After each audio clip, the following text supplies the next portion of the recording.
Jelajahi cara baru mendapatkan informasi. Download Metro TV Extend sekarang.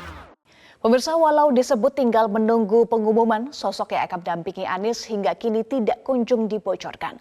Pertemuan Anies dan Susi Pujiastuti memancing spekulasi bahwa Anies tengah menjajaki kemungkinan bersanding dengan Susi Pujiastuti. Benarkah proses pencarian cawapres Anies Baswedan berakhir di Pangandaran? Bercerita tentang soal lingkungan hidup, soal pengerukan pasir laut. Kita bicara juga soal bagaimana nasib nelayan, bagaimana perbaikan kebijakan kemaritiman. Kemudian cerita tentang bagaimana kebijakan-kebijakan terkait dengan transportasi udara, karena itu wilayah pengalaman beliau. Jadi bicaranya itu santai, temanya bermacam-macam, ada yang serius, ada yang penuh dengan senda gurau, ada juga soal politik, ada juga soal sosial. Itu sih yang diobrolin. Reuni dua sahabat lama berdiskusi dan bertukar cerita. Itulah isi pembicaraan saat baca pres Anies Baswedan mengunjungi Susi Pujiastuti di Pangandaran. Pertemuan Anies dan Susi segera memancing spekulasi Anies tengah menjajaki kemungkinan bersanding dengan Susi. Namun saat ditanya wartawan, Anies tidak mengungkapkan apakah agenda cawapres spesifik dibicarakan. Mungkin ada agenda jadi cawapres Bapak. Cawapres Pak. Kalau kriteria Bapak gimana Pak cawapres? Kita ngobrol banyak hal, macam-macam diobrolin. Anies dan Susi sudah saling mengenal sejak lama, tepatnya saat keduanya masuk kabinet pemerintahan Presiden Joko Widodo yang pertama. Anies dan Susi juga tampaknya memiliki chemistry, sehingga analis politik menilai Anies cocok bila cawapresnya adalah Susi Pujiastuti. Ya, kalau kita lihat dari 5 kriteria yang disampaikan Mas Anies itu Ibu Susi nampaknya tidak ada masalah. Misalnya 2 yang terberat itu adalah setia di garis perubahan. Artinya wakilnya Pak Anies ini harus berani gitu ya, nggak gampang injek rem sama kopling. Dan yang paling mudah kita lihat indikatornya adalah kemunculan bersama. Kan tidak banyak yang berani ya, tokoh-tokoh nasional yang berani muncul bersama Anies Baswedan. Sejak dideklarasikan sebagai baca pres oleh Partai Nasdem pada Oktober 2022, kita terus bertanya-tanya, siapa yang dipilih Anies untuk mendampinginya? Anies dan koalisi pendukungnya memang sudah menyatakan sosok bacawa pres pilihan telah di tangan dan tinggal menunggu diumumkan. Teka-teki bacawa pres pendamping Anies tak hanya disoroti masa pendukungnya, Presiden Joko Widodo juga ikut penasaran dibuatnya. Pak Jokowi juga tanya, siapa ini wakil presidennya nih? Saya bilang saya belum mikirin itu, yang saya tahu itu Pak Anies itu barangkali yang bagusnya. Anies pernah menyatakan, sosok yang berasal dari parpol peserta koalisi pendukung akan diprioritaskan, dan sosok dari internal koalisi yang dinilai sebagai kandidat kuat adalah Ketua Umum Partai Demokrat. Menyerahkan itu kepada bakal capres kita, Mas Anies Baswedan, untuk menentukan bakal cawapresnya. Tentunya ada kriteria-kriteria yang harus dipenuhi untuk punya kans kemenangan yang lebih baik.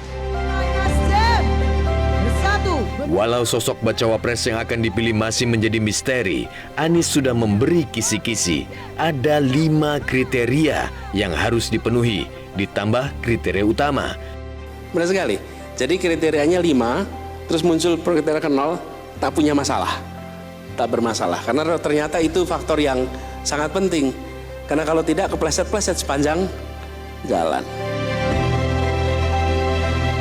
Proses penjaringan bacawa pres yang hati-hati membuat parpol koalisi pendukung Anies Baswedan kerap didekati. Partai Demokrat misalnya sempat didekati PKB, namun rayuan Caimin ke Partai Demokrat tak membuat AHY bersedia merapat. Tapi setelah ketemu, ternyata imannya kuat di sana.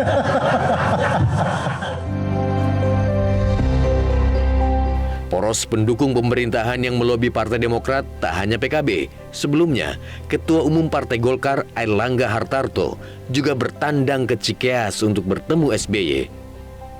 Selain silaturahmi Idul Fitri, Airlangga dan SBY juga berdiskusi mengenai dinamika politik terkini.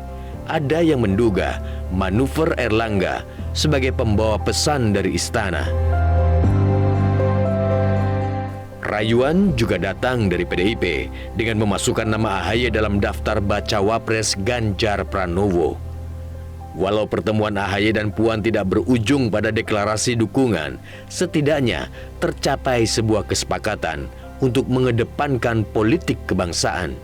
Pemimpin yang nanti akan dipilih oleh rakyat, kita sama-sama sepakati bahwa itulah pemimpin yang memang nantinya sudah menjadi pilihan rakyat yang akan kita sama-sama hormati dan hargai. Yang terbaru, pimpinan Partai Gerindra juga mendatangi DPP Partai Demokrat pekan lalu. Sekjen Partai Gerindra menyatakan, kunjungan ini adalah kelanjutan pertemuan Prabowo dengan SBY dan AHY sebelumnya. Namun Ketua Umum Partai Demokrat memastikan komitmen dalam koalisi perubahan untuk persatuan. Semua itu bisa mungkin terjadi, tetapi saya meyakinkan bahwa Demokrat hari ini juga tetap serius untuk membangun koalisi perubahan. Sosok cawapres ideal memang tidak mudah ditemukan, sehingga baca pres yang lain juga tak kunjung mengambil keputusan. Prabowo Subianto misalnya, belakangan tampak dekat dengan Menteri BUMN Erick Thohir. Padahal, Partai Gerindra telah menjalin koalisi bersama PKB yang berhasrat mengajukan ketua umumnya mendampingi Prabowo. Kubu Ganjar Pranowo juga masih bimbang memutuskan dengan siapa Ganjar akan dijodohkan. Sosok Sandiaga Uno yang diajukan P3 hingga kini belum juga mendapat lampu hijau dari Bu Mega. Belakangan, bahkan ada nama baru yang masuk bursa, yaitu mantan Panglima TNI, Andika Perkasa. Sekarang sudah mengerucut 5, salah satunya Caimin. Moga-moga yang jadi Mbak Puan. Cara mudah mendapatkan informasi dengan satu sentuhan jari. Download Metro TV Extend.